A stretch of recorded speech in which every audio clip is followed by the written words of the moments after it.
Senator James Paterson, who, along with fellow Liberal MP Andrew Hastie, was banned from travelling to China late last year after speaking out about the country's human rights abuses and the Chinese Communist Party's actions in our region. Welcome to the program, Senator Paterson. Thank you, Rita. Now, probably did you a favour there banning you, because you were looking to travel around December, and we now know that coronavirus was already present at that time. What do you think about our response to it? Because there has been criticism of our approach, particularly the plan to take several hundred people from the Wuhan region and put them on Christmas Island for a 2-week period. That's been criticised by several doctors and Anthony Albanese, former human rights commissioners. What's your response to that? Yeah, I've seen a bit of politics around this today, Rita, and there's lots of conspiracy theories about why the government would be doing this plan. And I was particularly disappointed to see Anthony Albanese raising these questions. This is actually a very serious matter of our national health and really our national security. We don't play games with this. I mean, I know why people are cynical about politicians and critical about politicians, and they're entitled to be. But honestly, on something like this, we're not going to play games. This would not be done without following the best advice. And we're taking our advice from the Department of Health and the scientists in there who work on these issues, and from the World Health Organization. So this is nothing other than what we think is the best approach to a very challenging situation. Now, there's been criticisms from several angles. There's Anthony Albanese, you could say there's a politically motivated attack, but someone like Karen Phelps, former MP, she's saying that Christmas Island's medical facilities would not be able to cope with an outbreak of this virus. What's your response to I'm not sure how she Phelps? informed herself of the facts of that. In fact, at the moment, Rita, we have medical teams on their way to Christmas Island from the Australian mainland, so they are ready when people arrive. We are not going to send people there with inadequate or inappropriate medical care. We're going to only send them there to receive the absolute best medical care. And there's also been criticism from a racial point of view, saying that these Australian residents and citizens are being treated differently because of their Chinese background. Tim Parmesan, I don't want to mispronounce his name because he claims that's racist. He's the former race discrimination commissioner, and he says that perhaps if they weren't of Chinese descent, they wouldn't be sent to Christmas Island for that 2-week period. Would they be able to come to the mainland? Are there options to bring them back to the mainland and have them in quarantine here rather than have them at Christmas Island? That's a really disappointing and really silly intervention by Tim Parmesan, and it's consistent with the way that he behaved when he was the race commissioner. He really seeks to drive identity politics and to divide Australians.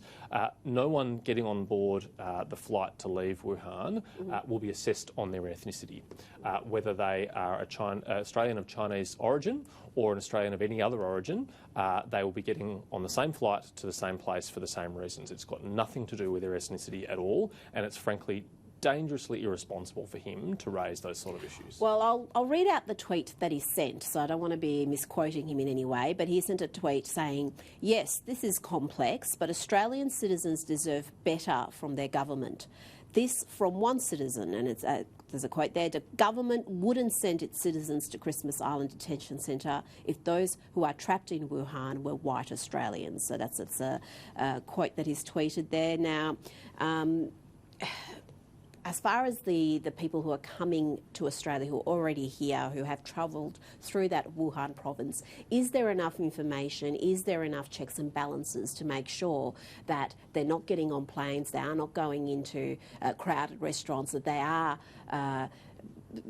keeping themselves at homes, having a self-quarantine, if you will, until they're declared safe? Because we are keeping reports about people getting on a plane who are suspected of being a carrier or going into a crowded place, and then that risk of contagion spreads. Yeah, the government's taking an evidence-based approach here, Rita. We are following the best and most updated advice, and it gets constantly updated on an almost daily basis about the best way to handle these things, because we've got to get the balance right here between taking this threat very seriously, which we are, but not unnecessarily panicking and sending fear to people that is not needed. And one of the great things about living in a democracy and an open system is that you can see all that, it can be critiqued, it can be criticised from every point of view, and there's no doubt about our sincerity in the way we're going about that. Well, that's my last question about coronavirus. Can we be sure that we have all the relevant data? Because as we know, this originates from China. Communist regimes aren't always transparent with what they know. They tell you what they want you to know. What is the Australian government doing to fully understand how this virus spreads and just the risk it poses to the Australian public? It's a reasonable question, Rita, because there have been some reports that particularly earlier on, when the virus first emerged, that people who were whistleblowers about the virus had been pursued by the police and even arrested. But I listened very closely to comments made by the Chief Medical Officer today, and he said that he believes that the Chinese government is now being very upfront and very honest about that, that they've invited international experts from the World Health Organisation and elsewhere to come and observe, and so he believes we are getting the right information now. Okay. Now, this week, Britain ignored advice from the US, Australia, from intelligence officials, and they're granting China's Huawei permission to build part of their 5G network. Does this jeopardise the transatlantic intelligence sharing, the Five Eyes intelligence arrangement, and what measures can we take to protect our nation from Huawei's influence?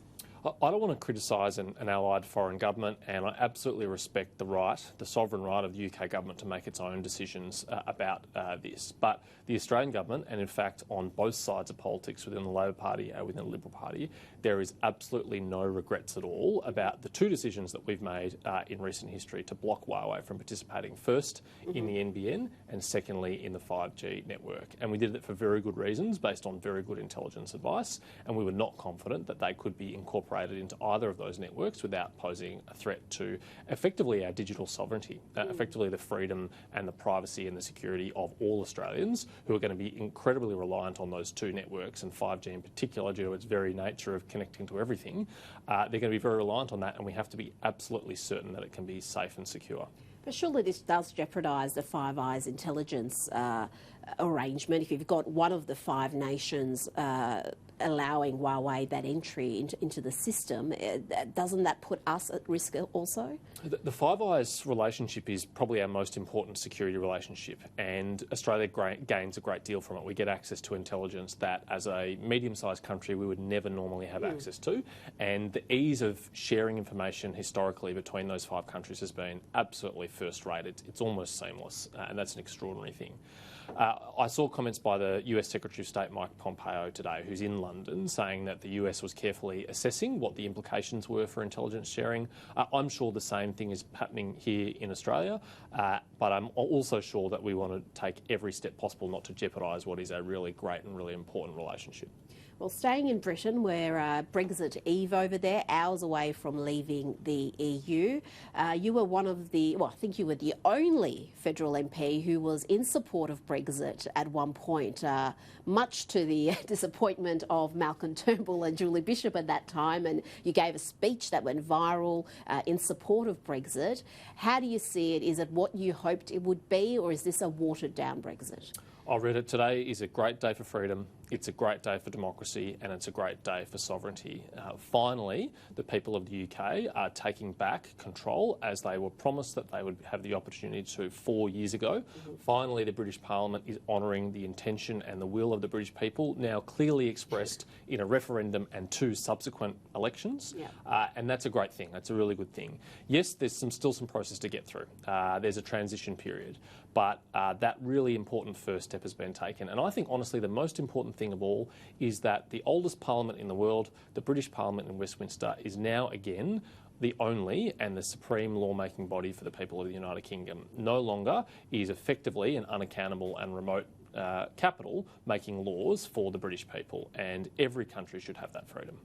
Well, that's what's surprising. Seems straightforward, but at a time it was almost unanimous within Australian politics that Brexit was a terrible idea. You had coalition MPs who are now saying they're supporters of it, very much against. So what do you think's changed? Have they been led by the public's opinion, or what's forced that change? My view at the time, Rita, as you say, it wasn't a popular one, but I thought it was very clear that it was both in the interest of the UK to leave the EU, and equally importantly, as an Australian parliamentarian, I thought it was in Australia's interest for the UK to leave the EU. One of the great dividends of Brexit that we are now seeing is that Australia is at the front of the queue to negotiate a free trade agreement with the UK. And our Trade Minister, Simon Birmingham, has already been over to London for initial talks. From now onwards, official talks can begin. And I think very quickly we'll get a very high quality deal that liberalises trade in goods, services, and I also hope significantly liberalises immigration arrangements between Australia and the UK. It should be easy for Australians to go to the UK and vice versa, whether that's for tourism, whether that's for business, whether that's for work or for study. It should be really easy. And it hasn't been easy since the UK entered the EU because they've surrendered control over their immigration system when being part of the EU, unfortunately. That's put us off into that line. That was exactly, but that's been fixed. That's the first dividend of Brexit. We're not in the other line at Heathrow anymore. We're in the Friendly Nations line at Heathrow. Excellent. Now, closer to home, we've got a scorching hot day in Melbourne today, 40 plus, humidity. And yet we've got the national grid at risk, where the Australian energy market operators issued warning of a potential shortfall in generation. Do we have a clip from them? If 2 major units failed during peak, we would be in a situation where we would probably just have enough to keep the system intact, and the concern would be if we lost a 3rd unit, we could lose the whole system. So what we're worried about is if we lose 2 big units and we don't have enough reserves, because if there's not enough generation, then the whole system can go black. This is pretty grim. If on a day like this, when you need your electricity supply to be reliable, that we could go black, we could have that mass blackout like we had last year, 200,000 homes and businesses without power on one of the hottest days of the year. We're paying exorbitant rates for electricity. How do we not have the reliability? I guess the surprising thing, Rita, is that it's taken till the end of January for us to have a day like this. Actually, by historical standards, this has been a relatively mild Australian summer. We had that wonderful cool period, which was such a welcome thing for firefighters and for farmers, and a bit of rain, which has been great. But now we're getting to see some of those normal, traditional high temperatures that we see in summer. And you're right, Victorians in particular are entitled to be really frustrated that they pay so much for electricity and that there is a danger that they might have a brownout or even a blackout. They should expect good, high-quality, reliable electricity and for the money that they're paying, and unfortunately they're not getting it. Surely the federal government's got a role to play in this as well. You're right, Rita, it's a shared responsibility, but actually constitutionally energy rests with the states and they're the prime movers here. Definitely the federal government has got more involved in energy in recent years, and we've had to because there's some real problems in our energy system. And so yes, we've got a role to play, and there was a great agreement that's been announced today between the New South Wales government and the federal government that will make prices more stable and will also ensure that reliability. And I'd like to see the same sort of thing happen here in Victoria. Well, we'll see, because I mean, we could end the day today with mass blackouts and people just suffering in 40-degree heat. Hopefully only after your show's gone off air, though. That's the key thing. Thank you, Senator Paterson, for joining us on the Friday show.